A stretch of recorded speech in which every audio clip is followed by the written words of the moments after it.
Hello and अस्सलाम वालेकुम। अस्सलाम वालेकुम। वालेकुम अस्सलाम। कौन साहब कहाँ से? मैं महमूद बात कर रहा हूँ कराची से। महमूद, क्या करते हैं आप महमूद? मैं जॉब करता हूँ। Okay, alright. तो महमूद, आप शो देख रहे हैं हमारा, जीतना चाहते हैं नया स्मार्टफोन?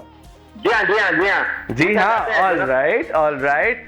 तो महमूद मुझे बताएं, बिजली का बिल ज्यादा आया कम आया? वैसे बिजली का बिल ज्यादा आता रहता है। ज्यादा आता है ना, मेरा भी यही हिसाब किताब है। सो हम लोग सेम पेज पे हैं, कोई मसला नहीं है, बस यही कंफर्म करना था। चलें, मैं आपको आपका सवाल बता रहा हूं, लेकिन उससे पहले मैं आपको गाइड कर दूं कि सिर्फ और सिर्फ 10 सेकंड का टाइमर होगा, ठीक है? 10 सेकंड के अंदर आपने जवाब देना है। अगर आपने जवाब नहीं दिया 10 सेकंड में तो आप डिस्क्वालीफाई हो जाएंगे। Are you ready?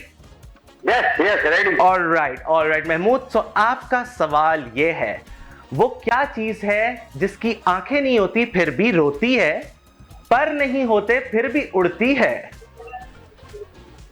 जिसकी आंखें नहीं होती रोती है, जिसके पर नहीं होते वो उड़ती है। जी, ये एक ही चीज है और आपका टाइमर स्टार्ट हो गया। जल्दी से सोच के मुझे जल्दी से जवाब दे। नेचर की कोई चीज है, मैं आपको हिंट भी दे दिया है, ठीक है? मैं चाह रहा हूं कि आप ये जीत के जाएं, तो प्लीज जल्दी सोचे। आपका टाइमर स्टार्ट हो चुका है 10 सेकंड का। जल्दी जल्दी जल्दी जल्दी जल्दी। बादल बादल बादल। बादल। सोच ले, लॉक कर दूं? हाँ कर दे, लॉक कर दे।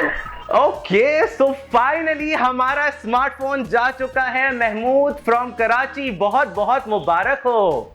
बहुत शुक्रिया बहुत शुक्रिया। कोई मसला नहीं जी, कोई मसला नहीं। थैंक यू सो मच, आपने कॉल की, बहुत अच्छा लगा आपसे बात करके। एंड वंस अगेन बहुत मुबारक हो आपको।